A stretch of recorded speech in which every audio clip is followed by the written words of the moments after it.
नमस्कार, मैं विद्याशंकर तिवारी हूं इंडिया न्यूज़ के डिजिटल चैनल इन खबर के लिए।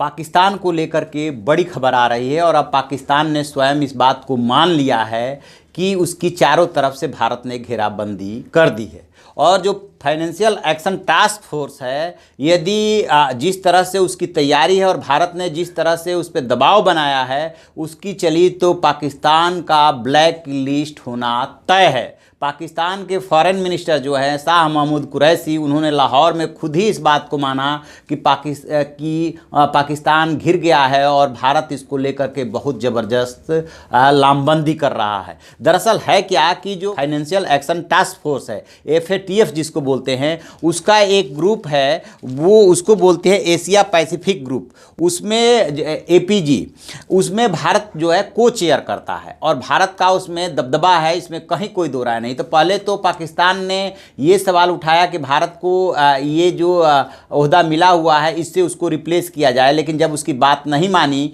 और नहीं मानी गई और मार्च लास्ट वीक में ये जो ग्रुप है APG, तो इसने जो है पाकिस्तान का दौरा किया और पाया कि जिस हिसाब से ग्राउंड पे वर्क होना चाहिए उस तरह से पाकिस्तान ने ग्राउंड पे वर्क नहीं किया है। एक चीज़ मैं आपको क्लियर कर दूं कि FATF का जो काम होता है वो होता है मनी लॉन्ड्रिंग और जो आतंकवादियों को फंडिंग होती है उसको रोकना और उस पर नज़र रखना। तो पाकिस्तान पे को दिया गया है अलग अलग प्रोग्राम कि आपके यहाँ ये जो संगठन हैं इनके खिलाफ आप एक्शन लीजिए और वो एक्शन दिखना चाहिए, सिर्फ कागजों पे नहीं होना चाहिए। तो जब इस टीम ने दौरा किया तो जिस तरह से टीम ने एक एक चीज़ के बारे में पाकिस्तान से जानकारी मांगी, वो उसके पास जानकारी ठीक से नहीं थी, क्योंकि वास्तव में उसने कुछ एक्शन तो किए लेकिन बहुत ज़्यादा कड़े एक्शन नहीं किए थे। यही वजह है कि शाह महमूद कुरैशी कह रहा है कि उन्हें लग रहा है कि पाकिस्तान ब्लैक लिस्ट हो जाएगा। एक चीज आपको क्लियर कर दें कि पिछले साल जून में पाकिस्तान को ग्रे लिस्ट में रखा गया था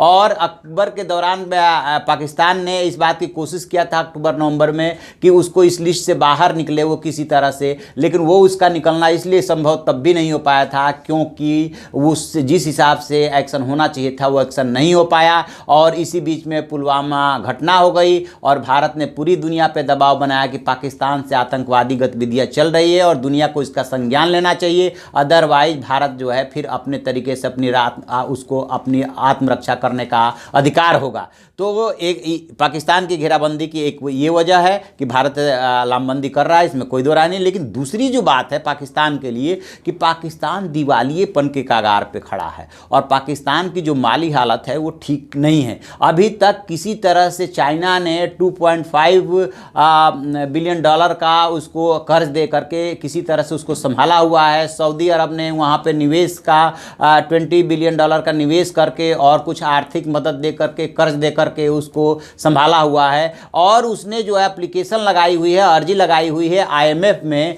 कि उसको जो है बेल आउट पैकेज मिलना चाहिए 10 से 12 बिलियन का। और यदि वो बेल आउट पैकेज उसको नहीं मिलता है तो फिर उसकी हालत खस्ता हो जाएगी, क्योंकि उसके पास जो ये विदेशी मुद्रा का जो उसका भंडार है वो $8 बिलियन के आसपास है, जो कि 7 से 8 वीक के आसपास उसका भुगतान के लिए है। तो पाकिस्तान चारों तरफ से घिरा हुआ है। उसका जो करंट अकाउंट डेफिसिट है वो 43 पॉइंट से एबव हो चुका है। उसका जो फिस्कल डेफिसिट है वो 7.5% के आसपास है। तो खुद पाकिस्तान इस बात को एडमिट कर चुका है कि उसकी माली हालत ठीक नहीं है। इमरान खान जो है नंगे पांव सऊदी अरब गए थे, चाइना से गुहार लगाई थी और IMF से गुहार लगाई थी। और इधर यदि FATF जो है एक्शन लेता है और मानता है कि पाकिस्तान ने ठीक काम नहीं किया और ग्रे से वो यदि ब्लैक लिस्ट होता है तो फिर पाकिस्तान के सामने दिवालियेपन की स्थिति पैदा हो जाएगी। उसे यदि अंतर्राष्ट्रीय वित्तीय मदद नहीं मिली तो उस देश का संभलना मुश्किल हो जाएगा। इसलिए पाकिस्तान परेशान है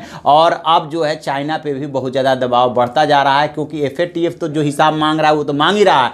IMF जहाँ पे इन्होंने बेल आउट पैकेज के लिए अर्जी लगाई है, अभी तक पाकिस्तान को 13 बेल आउट पैकेज 1980 से लेकर अब तक मिल चुके हैं। वो भी एक एक चीज़ का हिसाब मांगेगा कि यदि हम इस पैसे को देंगे तो आप इसे कहाँ कहाँ खर्च करेंगे ये बताना पड़ेगा। चीन के कर्ज अदायगी में आप इस पैसे को खर्च नहीं कर सकते। तो इस तरह से पाकिस्तान चौतरफा घिर गया है।